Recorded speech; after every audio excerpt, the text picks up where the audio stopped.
2023. Roll call, Jacob. Councilor Eastman? Here. Councilor Morrison? Here. Deputy Mayor Bissonnette? Here. Mayor Stewart? Here. Councilor Ormsby? Here. Councilor Bishop? Here. Councilor Rankin? Here.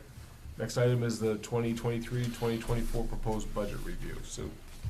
Yes, we have with us this evening Superintendent Boothby to brief you on the education number and the information that was sent out to all of you in regard to where their budget stands, and we no longer have a hole in that line item in our budget. Come on down. Well, thank you. Good evening, everybody. I hope the packet that was sent to you is helpful, and we can go through it quickly. The highlights, I'll just start with the year that I warned people about that was going to happen 3 years ago is here. So we started off with our budget with, like I said, we're at 874 in our first draft. We've worked that down to 5.29. We have eliminated positions, but those positions were the positions that were associated with federal monies that we received through COVID. That was what we said to start, if we're going to add something that wasn't going to extend beyond that. And so we stayed with that. So this year's increase, the paper you have is 5.29% increase, or that translates to $899,269 year over year. Primary cost drivers for that come through our collective bargaining agreement, which shows a 3.48% increase overall, $590,000. And the second driver with that is in debt service with the work we've been doing on the buildings for energy efficiency. Remind folks that we entered into an energy efficiency contract with mechanical services. We had 4 boilers that were ready to expire, so we had to replace those. We're doing extensive replacement of all LED lights throughout the district, reduce our energy efficiencies and increase efficiencies in energy, as well as tuning up HVACs. So the year-over-year impact to Bucksport is $406,651, and that represents a 9.19% increase. And to help translate, why would that be a 5.29% increase to the school budget, but the assessment would be up 9.19% for the town? That is because there's an increase in local share with the general purpose aid. The local debt service, again, tied in with the work we're doing on the buildings, went up $92,000. We do have a small increase with adult ed of $6,000. And the wages with that increase drove up the additional local cost, because in the school funding, that portion of the formula that picks up on staff salaries is always shows back up 2 years later. So whatever happens in this year won't get reflected until 2 years from now. And there's a whole other story coming with that, with legislation that's moving forward with the required minimum teacher salaries. That is why the increase to the local impact for all of our towns, and they're all in about the same range. Bucksport's at 9.19, Orland is at 8.35, Prospect would be 12.42, and Verona Island 9.5. So that is where we're at with the budget. What that does is basically reflect a program as is, maintaining our programs as we have it. Our tuition rates have remained below state average, which is good news. It's also in our spending for general funding or local funding that we have is around $14,000, $14,400 per student, per pupil cost. You will see a report in the Ellsworth American that says we're actually spending over $18,000 per student. What that does, that accounts for all the federal monies we've taken in. We've been very, very successful with not only the money that we received through COVID, but we also have been awarded 2 significant federal REV grants. One for the middle school, where we're doing more hands-on learning for the kiddos, which is very appropriate for that age group, as well as a REV grant for the high school, working for a remote pathway for kids. That all reflects into your additional cost on your federal side. Your local monies, we are at or below average, doing quite well there. And on the other side, we've done very well acquiring grants. So that's not a bad thing. Those grant monies have paid for the busing we were able to buy all those buses. Thank you very much. And that's starting to reflect, and you'll see that at the next 2 or 3 years until that runs through. Our next biggest project we have is the refit of the Jewett School building, where we're doing a complete HVAC project in there. That is a significant project, but again, that's being paid for by federal money, and that's a $1.4 million project. Some other good news when it comes along to facilities. Our buildings, believe it or not, are getting older. And we know we have a significant issue with the middle school exterior, the non-mason part, and that's been a problem for the last couple of years.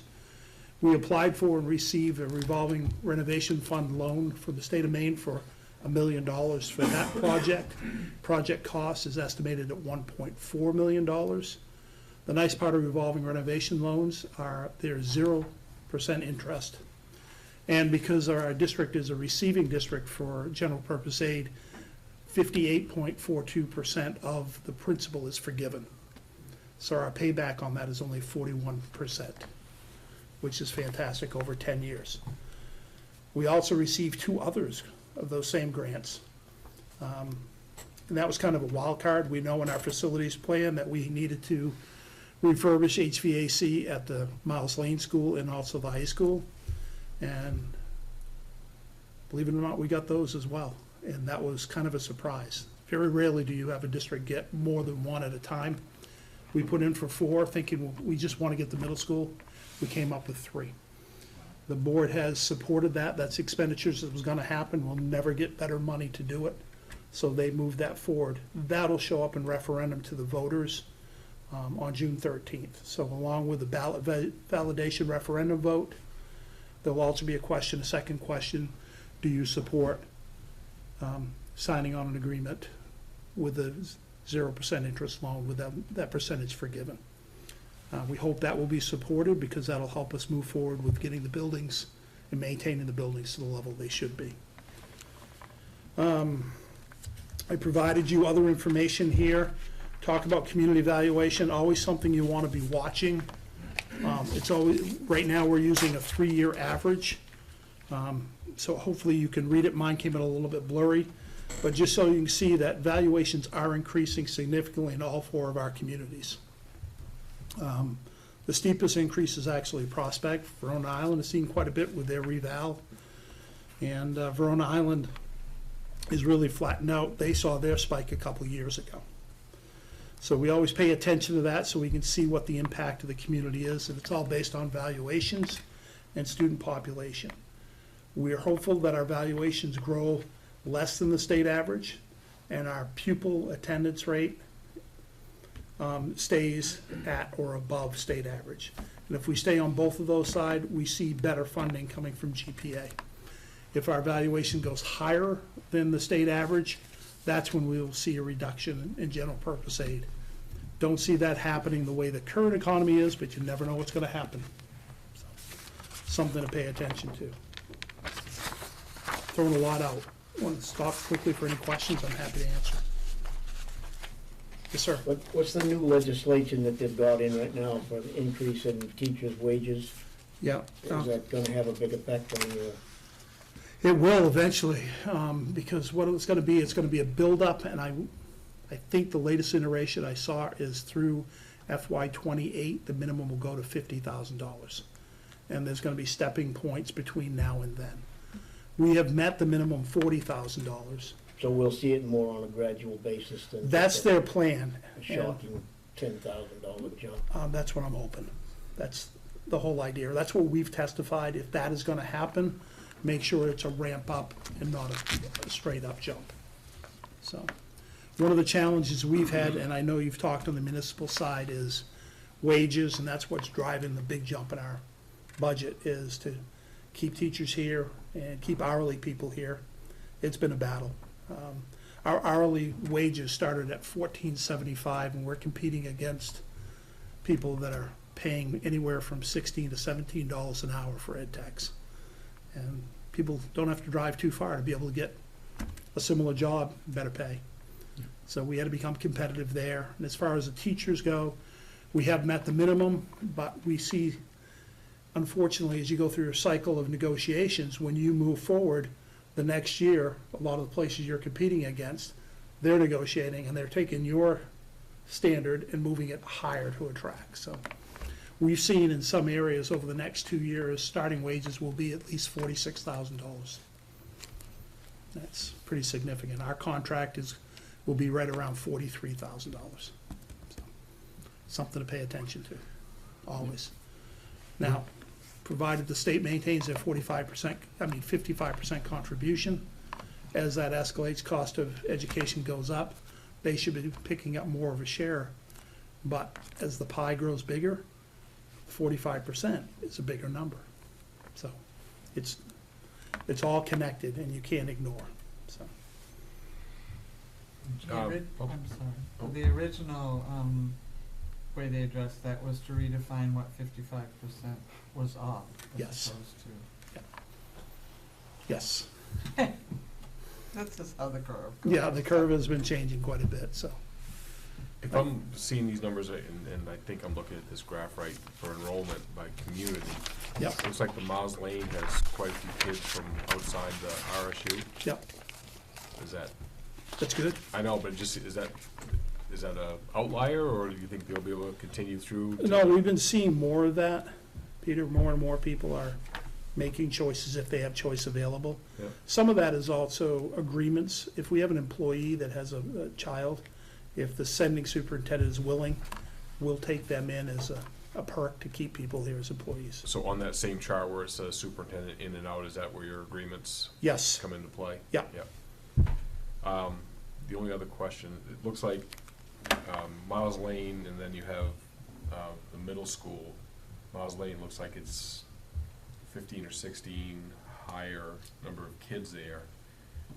And if we're looking to increase that, where, at what point are you gonna have to start looking at more teachers in the middle school? right now, we think we're pretty well positioned to not have to need more teachers. To be able to keep up with the. We are increase in keeping up with enrollment. it, and we're also redesigning the schedule to be able to support it. So by changing some of your schedules, you can react to your student numbers. Okay.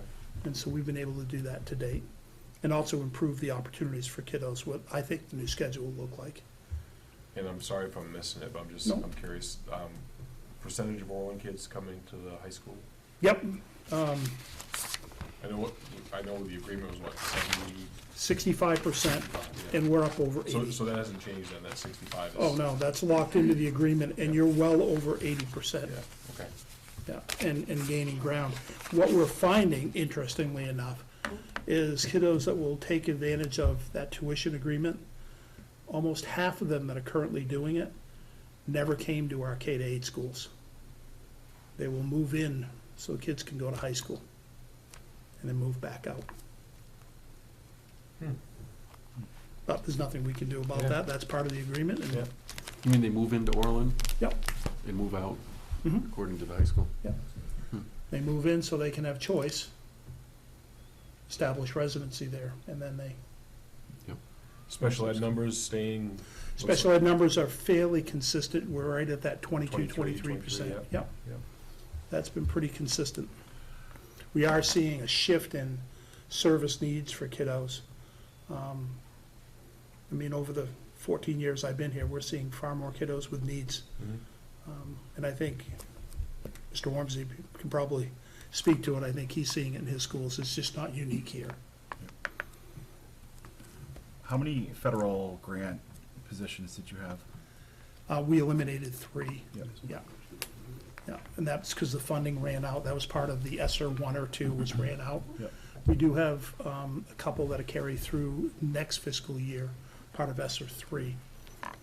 And I think the only one that we're looking to maintain is the one that we're funding 50% with a remote pathways program.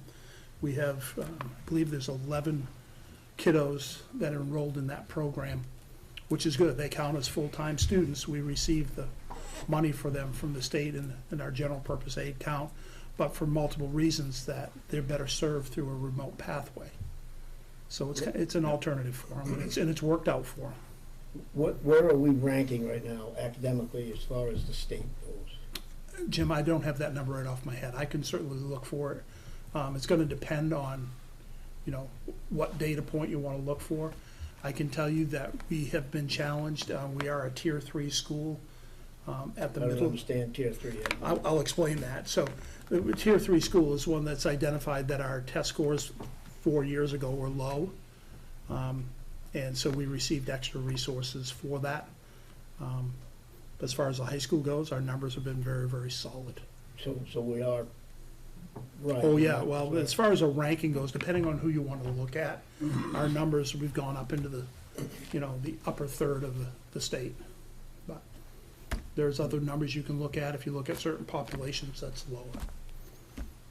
So it's an interesting question, and I appreciate it. And Well, it's, you know, you're asking for money, there should be some results, correct? well, yeah, and I agree, and I think we've had quite a bit of success and results that we've provided for our students. Were those Rev grants, the $250,000 ones? You got two of them? One of them was $250,000, another one was a $75,000. Yep. And we've been told we're gonna get another $250,000 Rev grant. Nice. So- Who's ready? Do you have a grant writer? Or- It's basically curriculum director, principals, and myself. Yep. What are these grants? You call them Rev grants? Rev, it's, I forget, I don't know what the acronym stands for, but what it is for, changing programming. And we're really focused on that in the middle school, so we can get the kids out of the seats and more hands-on dynamic learning. And that's where we built the greenhouse, and we're putting in the program up there. And that next grant is gonna be an extension of that same program. And we wanna build that out, so more of the population of the school is gonna get those hands-on opportunities. Next year, it's gonna shift to 7th and 8th grade. We'll get those opportunities, and our goal is to bring it down to 5th and 6th grade. Being wary of your time, Jim, I just, one other question, and then Yep. we can go. Can you talk quickly or about some of the agreements you have with some higher eds? Oh, yes, absolutely. We've got a number of articulation agreements for dual enrollment for our students.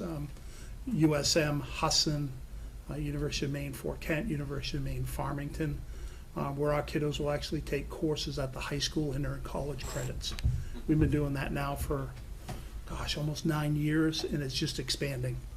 And opportunities for the kiddos are there. We have a number of students that are graduating with upwards of 18 to 24 college credits when they leave the high school, which is really good for, it's a money saver, quite honestly.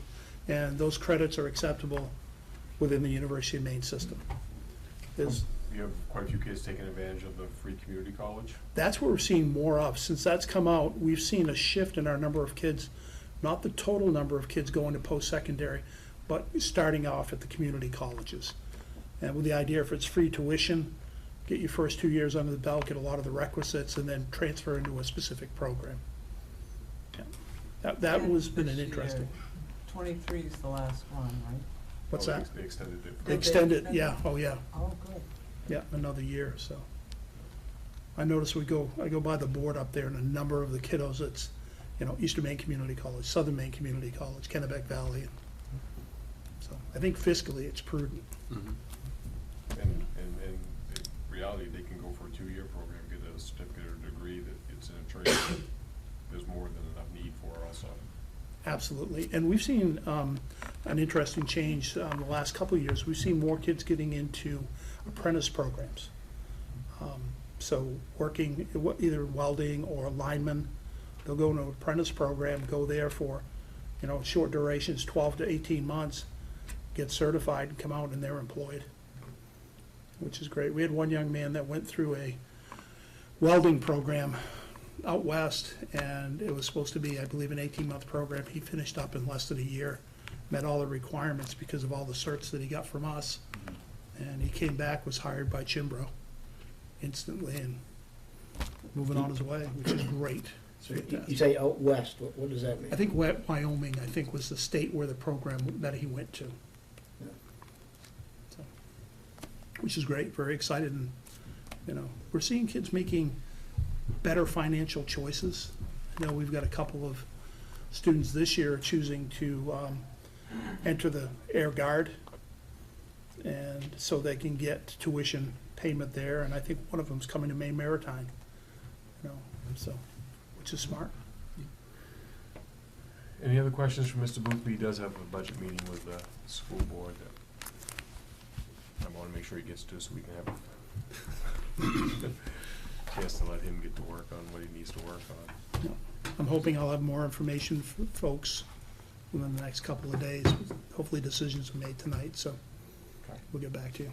You didn't mention it, but it's pertinent to our discussion, which we'll have after you leave, which is the fact that the RSU has turned back nearly $400,000 Right. in monies to us as our share of additional funding that they have received in the past several years. And in addition to that, one year I budgeted $42,000 more in education, and we needed, don't ask me why, because I don't know the answer. I do know, I got the letter that Yeah, I remember didn't that. subtract out something that was 42,000 Yeah. from the superintendent, that's the number I used. But, so we have set aside that in our education reserve, along with the monies that we had from when the RSU was formed, as a rainy day kind of fund to help offset, and so offsetting a portion of this,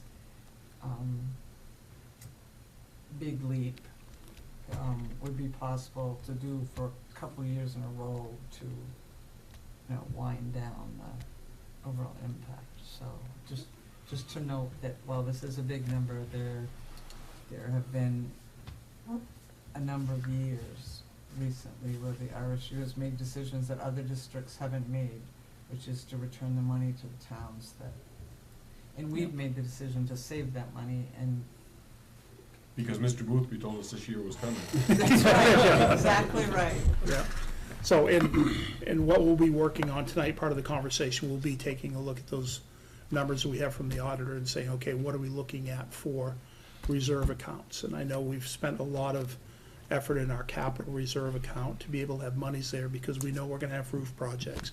We know we're dealing with lead in the water and lead pipes in the water in some of the Jewett schools. So we're gonna have to invest in the buildings. So trying to put money in that reserve account so we can pay for those, as opposed to coming back and saying, oh, look at this. Real quick, and I know Yeah. you got it. Speaking of your buildings, is there still a thought of your office moving? I don't know if it's ever gonna happen, Okay.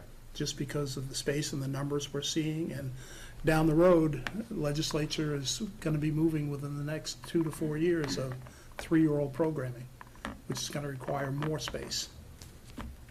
So, just something to be cognizant of and looking over the horizon a bit. Thank you, sir. I don't know if I bring good news or not, but it is the news. Thank you very much, and any questions, don't hesitate to call me. Thanks. Thank you. Thank you.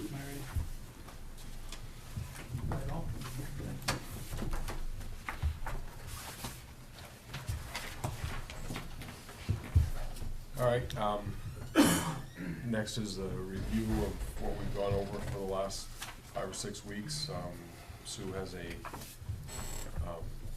memo that she sent out, I think everybody has a copy of also. You all received, as did the department heads, some ideas for reductions in the budget to bring it within the percentage that's closer to cost of living.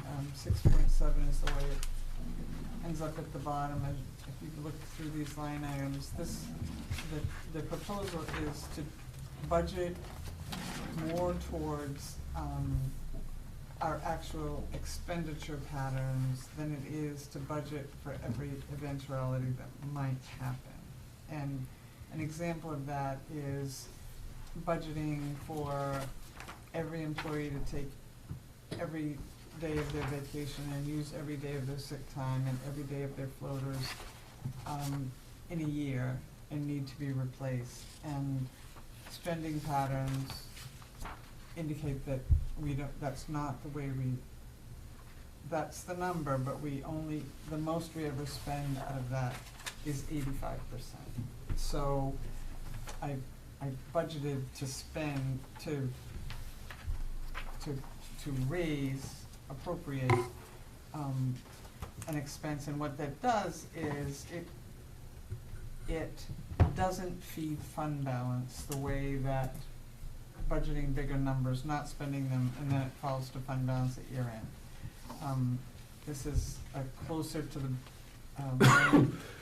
method of budgeting, and since they're, you know, God forbid, everybody could take it and do all that in 1 year, you would overexpend it. But that's the truth in any of these budgets if you're going by long-term averages as opposed to. The other thing it does is it takes out paving out of the budget for this coming year. We have paving that we're gonna be doing now in June. And if in the 24-25 budget, you budget for paving, you can do that in July. You won't be skipping a year to get us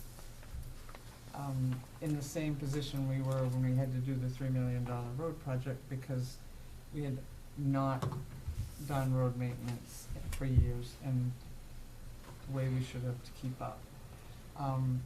But it also allows a year to absorb the impact of the additional debt service on that road project, which is not a secret to anybody that was put for the voters. It was going to have a mill rate impact if we did it, and that was clear at the time. And those, we're in the third year of one, and we'll be in the second year of those bonds, and they each have a 7-year life, so it's finite anyway. But it takes the overall, if we just roll down to the end of the world here, where school, county, and, well, actually, that's public safety. People shouldn't watch, it'll make you dizzy. Oh, the other thing I did was, in my proposal, I took the requests, the community and social agencies requests, and I put them back to last year's amounts, since this was it is municipal at 6.7, education at 9.19, and county at 5.78, which is the increases. And overall, that in the gross budget is a 7.59% increase. I have shared with you another memo about additional revenues available. If we use $300,000 of our education reserve to offset the $400,000 increase in our interest income, can be increased as an item by $100,000 based over what we're currently budgeting, based on what we're receiving. Ambulance income, another $35,000. Utilize $15,000 from Oak Hill Cemetery Reserve as a budget offset for the work that we're gonna do in that cemetery. Reimbursement increases of about $25,000 over our fire EMS, police and recreation contracts, and a revenue sharing increase estimated at about $50,000. If you subtract those increases from the proposed increase in the budget, you're left with about $397,946 to be exact. If we don't do anything with cost schedules, that would require a 5% increase in your mill rate, 87 cents. $87 on a $100,000 house, $174 increase on a $200,000 house, offset by the fact that, no, it wouldn't be offset, because if we do that and don't adjust cost schedules, the homestead value is gonna drop again. from where it is at 23,750 down closer to 21 because of our percentage. If we do the cost schedule adjustments, which is what our assessor was discussing, cost schedule adjustments to the buildings portion of our value would result in an additional value of a little over $56 million, which at our current mill rate translates to $956,000 in taxes. $956,000 is way more than $397,000. So in looking at what would happen to the mill rate if you did this, and that the mill rate would drop to about 1620 from 1695, and people's homestead would go back up to the 25,000, so you'd pick up the little savings for them then. But the net impact to people, most of them, would be about the same as what it would be if you didn't adjust cost schedules and all those kind of, it would be on 100,000 in the low 80s impact. 5% is about what it would be for a tax increase, which is less than the 7.59% gross overall income, which is close to $1 million at the bottom line of this budget. So it's I certainly would recommend that if we don't do this cost schedule adjustments, we're going to put ourselves in jeopardy of loss of state funding and people's homestead, the credit they get for homestead, they lose more of that value. And so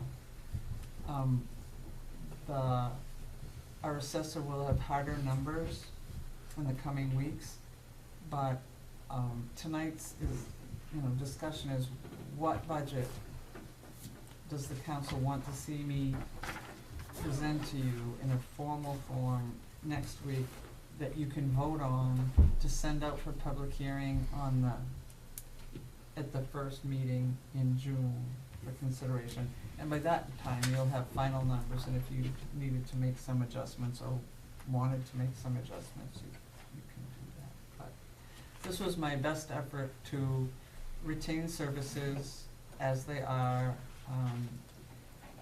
do the work that we have identified that we planned on doing, and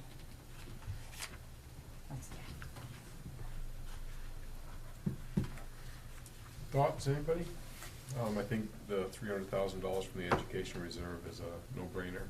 I think that would probably need to happen. I don't know if anybody has any other thoughts, but that's what that money was for. And I remember, if anybody remembers, Jim did mention that several years ago, and that's kind of why we've been putting that money away.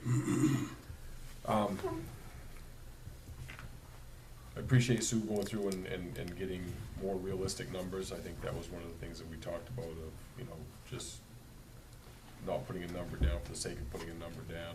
And I think Sean, David, and Mike will probably agree that nobody uses all of their accrued time all the time. So I think by having these numbers gives us a little better indication, and if it's not, then the next time we can look at it. But I think there's still enough that if it does happen, there's enough there that for the ones and twos, you guys could probably adjust. I think all the other departments could probably adjust too.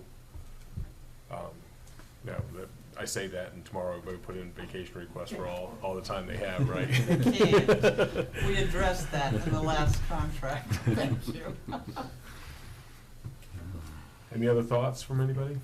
I say, you've got this, please take a look at it, and again, when we come back to our regular meeting next week, I would assume that we'll have the hard number from the school. I trust Jim when he says that he's gonna be pretty close with where he's at. So I think they've got all the numbers from the state and everything that they can get, right? Oh, I believe they're gonna finalize it. Yeah. There they are now. Yeah. The one thing that wasn't in there, and I mentioned to Sue, there are a couple things that will be Yes, I've added made in them. there. Yep. Council wage adjustment needs to be changed. Oh, and planning board. I forgot about that. That's not gonna move the needle much. No, neither one are. No. Mr. Mayor, all I have to add is I think, for lack of a better way of saying it, that margin of error between the estimates that are being provided here and what we're likely to see with the cost schedule changes, I certainly am in favor of looking at this from the perspective of with those cost schedule changes and not the alternative. Right, yep. I would agree. I agree. I'd asked a couple of questions of Sue throughout the week on this, and what I really liked about it is that it didn't seem like we were kicking the can down the road at all. It seemed like a really good lateral move for what we had for resources, so. I will say, and I think we've shown that we, and one thing that Sue has always mentioned, we don't wanna do this. Right. You know, that is a dangerous game to play, and I think we've done a good job over the last several years of making sure that we don't artificially change things just to make it, but we stay steady. And if we have to make adjustments, we make those adjustments, so it's not 1 year and then the next year. That's harder on folks, I think, than what we're trying to do. I think we all knew that a mill increase was gonna come. You know, we've done well trying to keep it where we've kept it for the last couple of years. The mill rate is lower than it was in 2015.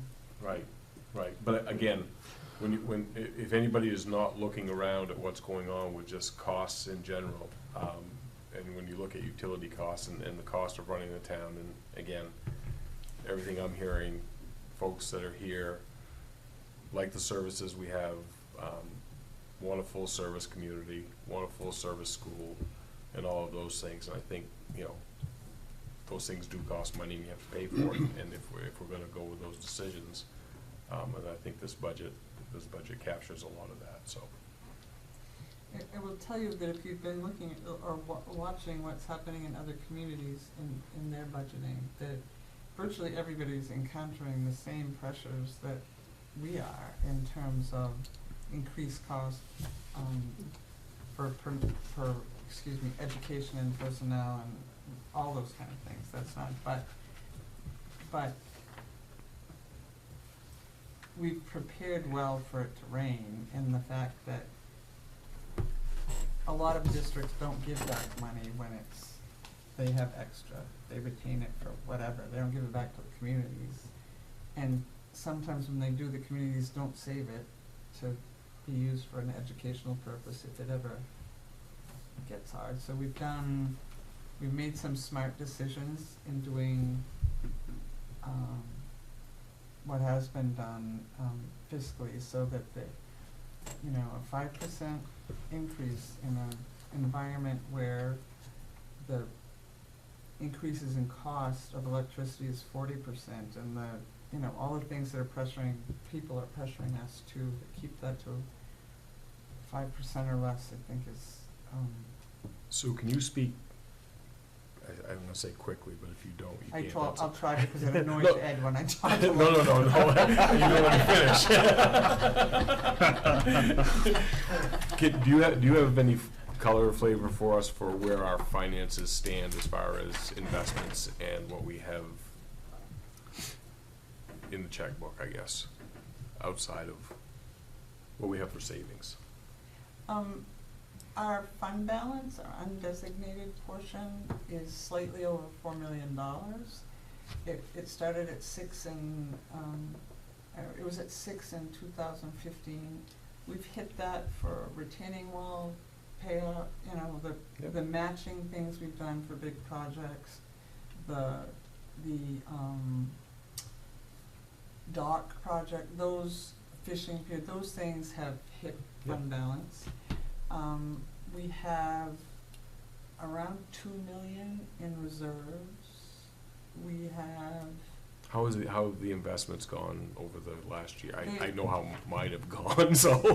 Well, we have the main PERS money that we had invested in. It was 50% and 50%, and I'm really glad that we had gained $200,000 on that before we lost 100. I mean, we're still net ahead from where that investment was when you got it. Yeah. And the reserves that are invested at the first, that we did 75% and 25%, had less of a gain. less of a gain, but not as steep a loss, because it was, you know. And then the CDs that we had that you couldn't earn 3 cents on, I took out of CDs and put them into our money market that is with our checking account, because back when you couldn't get 0.2 on that, I could get 1% on that money market. And that money market is now up over 4. Right. So, well, that doesn't sound huge when you're talking about millions of dollars. That's how we got to 100,000 more than I estimated from last year. It was by moving it out of point something And this, CDs. is this budget taking any of those reserves? No, Okay. it's taking the same $400,000 we do annually that we kind of have been turning Right, back but there, into. but there's nothing else extra on top No. of that. Yep. It didn't inflate that. And again, I would suggest, you know, when we took the first whack at it in 2015, I don't think there was a person in this town that didn't think that was the right thing to do. I would suggest that folks, we leave that where it's at in case the next thing comes down, just to have that there. We are fortunate to have that balance there. To be able to, if something happens, you know, if we need to have an offset or something, it's always nice to have that there. I don't think this budget requires that this time. So thanks for filling us in a little bit on that. Like, just example, the Snowmobiles Club request for a groomer out of This- ARPA. This budget doesn't do anything with ARPA. This doesn't, oh, I'm sorry, this budget has 5,000 in revenue from ARPA as an offset to the library. I've used the same revenue structure we had last year. And if you remember last year, it was at 78,000 was our max for those contributions. We were at 83. We used 5 to accommodate the fact that the library went from 14,000 to 30,000, and 5,000 of that was offset to get below the cap. That your policy on outside agencies. Now, as I said, there were entities, many that asked for more money this year, and you can, this is the town's budget. You folks set it. I've made some recommendations to try and get us to a reasonable increase without digging a hole that we're gonna have to dig out of in a year.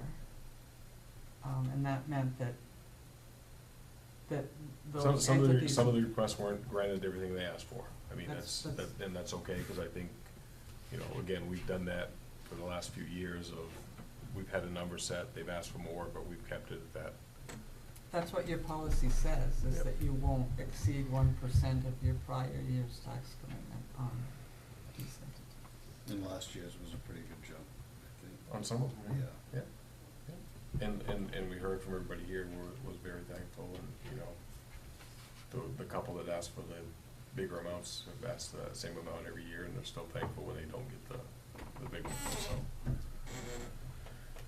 So anything regarding ARPA will just be if we approve it and vote on it through the That year. is, you Nothing can to do do that, with you the don't, budget. you don't have to budget ARPA into this. That's actually what you've done thus far. It makes it pretty easy to track. Okay, good. Any other questions? But, because building ARPA into a budget means you've dug a hole, because we're not gonna have that money Right. again.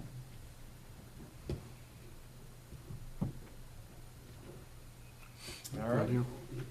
So if I put together something for you that looks like this with the planning board and the council salaries, that's something for you to discuss on whether that's what you're gonna send out to public hearing, because that's what next week's meeting does, is forward something to public hearing that on the first meeting in June, the public can come and, well, the public can come anytime, but they can discuss that, and you can figure out if it's what you really wanna do or you wanna make more changes.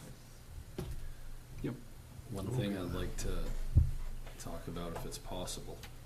While I was looking at all that, some of the lines, going through each budget line by line of what totals up and what doesn't, although I heard what you said last time of one town, one budget, the highway department has a $2,700 crane rental in one of their lines for the docks on the waterfront, or is that the marina? Which one? It's for the marina. It's for the marina.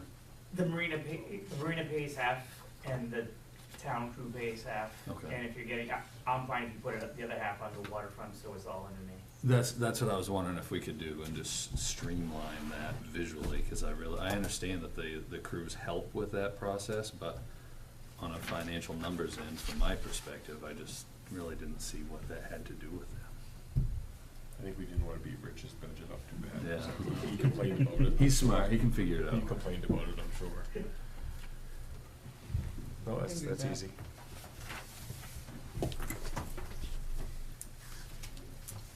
All right, if there's nothing else, motion for adjournment. Motion to adjourn? Second. All those in favor? Opposed? Thank you, everybody.